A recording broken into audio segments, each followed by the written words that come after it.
morning, everybody. So, yesterday I went out to Gerber Lake. First time with all my gear.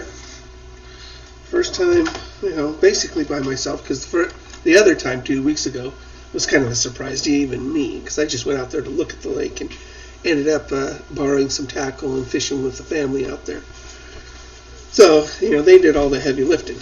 So this last time, I went out there with my gear, put it in a sled, and dragged it down the hill and onto the lake, and went across the lake and started punching holes in the ice. The lake right now is fantastic. It's 7 to 8 inches thick. Lots of thickness to the ice, and it seems to be fairly uniform right now too, because last time I was out there it wasn't really uniform. So the ice had layers, how it does, and would crack and this and that. So we had to actually choose our path wisely onto the thicker ice, but it looked really solid right now, and snow covers the entire lake by about 5 inches, so it's going to keep it nice and cold, and it's not going to thaw. And we're expecting more snow today. So that was a good thing. I got there, didn't need chains. Awesome. Bought chains. And made my way down onto the lake. And, I was a little winded because of my health. But it wasn't bad. So once I got out there and stuff, and you'll see it in the video, that, I punched the first hole. And I tried, regular crappie jigs with plastic on it. But after the first 2 holes, I punched the third hole, and I was going 30 feet. I decided to give up on the plastic portion of the jig. I picked my smallest jig, and I just loaded it up with meat of a night crawler. So once I did that, they started hitting it like crazy. So really small presentation was very, very important. I could not go even with a 32nd of an ounce crappie jig. I had to go with 64th, so very tiny. I used my new rod, but I put my spin caster on it. Now, my spin caster is a really good spin caster, but it's very heavy, and it didn't release the line very well, especially on that very, very light weight. So the reason you see basically two different styles of reel, which is an inline reel and a spinning reel, is that it releases the line easier. And a spinning reel probably better than anything. So I'm going to put my Valiant Eagle on my new rod, and I had the medium light end, which was fine when it came to the perch I was catching, because they really weren't that big. I let them all go. But when I caught the crappie, now that was different.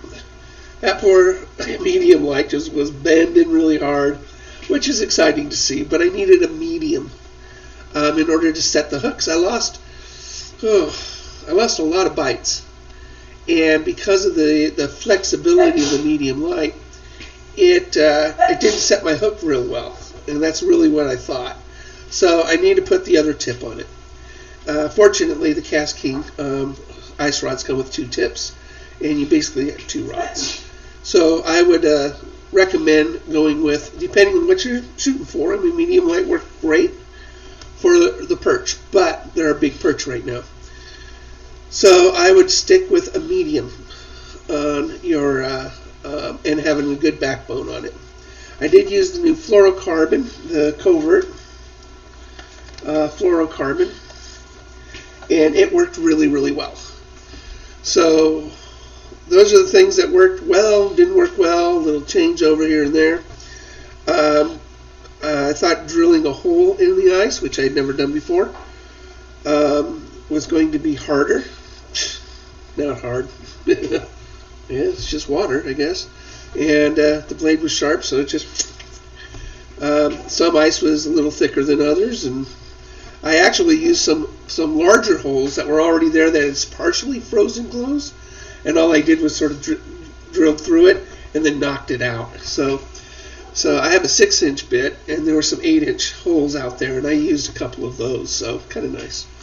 But the 6-inch hole worked fine for me too. One thing about the Garmin Striker 4, it does have the flasher screen. The flasher screen is great because it really is the ice fishing display. What I did notice on it is that the sensitivity of the Striker 4 was, even when I boosted it up, and I did boost it up, did not see my bait go down. So I saw where the fish were, which is fine. That's what a fish finder does. But you want to see your bait go down so you can situate the bait just above the fish, and so they can go ahead and come up and hit it. So the sensitivity of the Striker 4, a great fish finder, by the way, for $100, it did not really do it very well for ice fishing. Now I understand why people spend $400 on those ice fishing fish finders, because when we used those 2 weeks ago, I could see even the smallest of bait coming right down. It was like fishing a video game, coming right down to where the fish were. You hold it above, then you saw the fish just come up to it, and you knew exactly when to pull it. So a good fish finder, obviously, if you could afford it, would be a fantastic asset in order to increase your catches by a lot. I mean, really would be a lot more catches with a good fish finder. So that's something I learned too yesterday. But seeing where the fish were, and I was counting off, feet, when I was feeding it. And then, of course, most of the fish are near the bottom. So if you just drop your line all the way down to the bottom and then reel it up a few turns, and know what kind of inches per rotation that your reel has, and then bring it up to, just above where the fish are on your fish finder, just above it, 2 feet above it. It makes sure your presentation is not only small but attractive. I mean, they night crawlers and earthworm or mealworms work really, really well on ice fishing. So make sure that you have that set, just where you want to have it. Again, a good fish finder would increase your catches almost every drop. Once you find the school of fish, it's just bam, bam, bam, you just start pulling them up. So that's the, as for my sled, I just used my kid's, snow sled, and it worked really, really well. No problem pulling it. If I was in good health, it'd be a lot easier. But because of what I learned yesterday, I will not be going out by myself anymore. It was just too much work for me, and I just I need some assistance. The camera angles and stuff, if you look at it, camera worked great, by the way. I did have to learn a few things, so I used this little remote control, and then I had it on the loop function. Now, that's, I think, where my problem was. All my videos were 5 minutes long, even though I was recording an hour and a half. So, what I need to do, I need to take it off loop, is what I need to do. So, and there it is, looping video. And by removing that, I will only be keeping what I record. What looping does, it only records the last 5 minutes, which is nice when you think about it. This way, if you're recording an hour and a half or so, and then you catch something, you hit your button to stop it, then it only records the last 5 minutes.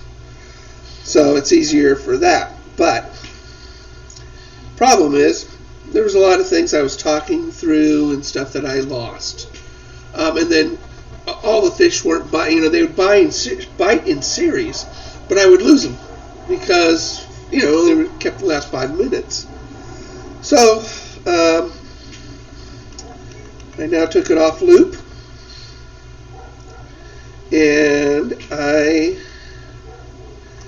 footage next time. I also apologize for the angle of the footage. I kind of had it up on my chair, behind me. Definitely need to go to a secondhand store and buy an old tripod or something like that from a secondhand store, and just set this up on a tripod. And that way, it would actually do much, much better for me, and you guys would have better looking videos by me just sticking it up on a $5 tripod that I find at a secondhand store or something like that. So that's what I learned about the video. I learned about my own limitations, and I wouldn't have known that if I didn't do it one time all by myself. That's what you do. So and it seemed that you want to again buy ice jigs, which, by the way, in Klamath Falls, I've hit every store just about in the area. Nobody has ice jigs. None. Nobody's got any ice jigs. And yet, there's snow outside. And there's frozen lakes. But there are no ice jigs in any of these stores. I mean, that's ridiculous. You can't even find an ice rod in these stores. It's just the dumbest thing I've ever seen for this market. I mean, if there was one store catering to ice fishing in this store, this area would flock to it. I mean, it's just a missed opportunity for 3 months out of the year. They need to have a seasonal department. I mean, I'm an old retail guy. Take advantage of the seasons and the events. Always. So, but, I've told every store that, get an ice fishing section. I don't care if it's 8 feet, 2 sections. Just 8 feet. That's all they need. For 3 months out of the year, they would sell through. Their sell-through would be incredible. I'm still looking for sponsors, so if you see this and you're a sponsor, contact me. No, probably. But I'm hoping that Feel Free Kayaks, they only have one ambassador in the area. Here, they really need more because this area has kayak trails, and it is a kayaking mecca for the West Coast, Klamath Falls. So they really need to have more than just one ambassador out on the water and in the area. And who knows? I've got a contact in, and I've made contact with somebody there, so we'll see if Feel Free will be kind enough to sponsor me. As for other things that are going on, not much. Could you try again? Yes, whatever.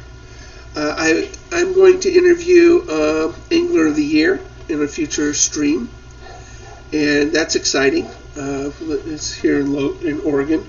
He was Angler of the Year last year, and also with him, I'm going to have the organizer of the Basin Bass Club. So I'm working on getting an interview with both of them, and that'll be fun for everybody. So we'll get some good fishing tips, also some hopefully some good spots to go, and some recommendations. So it should be a lot of fun. I already got the questions already sent to them, and they like the idea. It's just a matter of organizing a convenient time for all three of us. I also plan on visiting a hatchery, and hopefully they'll let me do some video there, and we'll see what a local hatchery looks like for trout here in the area. And they have huge trout in this area. So anyway, a lot of new things coming up. As for my fishing, I'm going to get out there as often as I can. I'm going to call lots of friends, see if anybody wants to go out there and drag my sled with me. And next Monday I will be going out there with a buddy of mine who's a fish biologist, and we'll be going out to Gerber Lake Monday. So we'll be doing some videoing there, and we'll be catching lots of perch and crappie because he loves perch. I filleted the crappie, and that's going to be my sandwich today. Just enough for a good sandwich. So I'll be doing that. So that's cool. So any questions, please drop them below. Please subscribe and like. And I hope some of these things that I learned yesterday help you in your ice fishing. And I hope you guys stay tuned, because I really do have some really good plans for the channel this month and next month. Next month starts tournaments. So I'll be starting my tournament season next month. And that's going to be exciting. I think Shasta Lake is next month, and then Lake of the Woods in March. So so if I go down to Shasta, which is about 2 hours south of here, that'll be an interesting, because I've never fished Shasta. So that's going to be a real challenge for me to be in that tournament. And everybody else is going to have boats, and I'm going to have a kayak. It's not a kayak fishing tournament. So, but one of the guys said, "Look, Mike, you get your bag full, I'll tow you in." so we'll actually be out there until I possibly can not be out there, and then he'll just tow me in with his boat, and this way I could fill my bag. But I'm looking forward to that. It'll be a very exciting tournament. Lake of the Woods is going to be an easy tournament for me, because I know all the spots there. And there's some other areas that I'm getting very familiar with.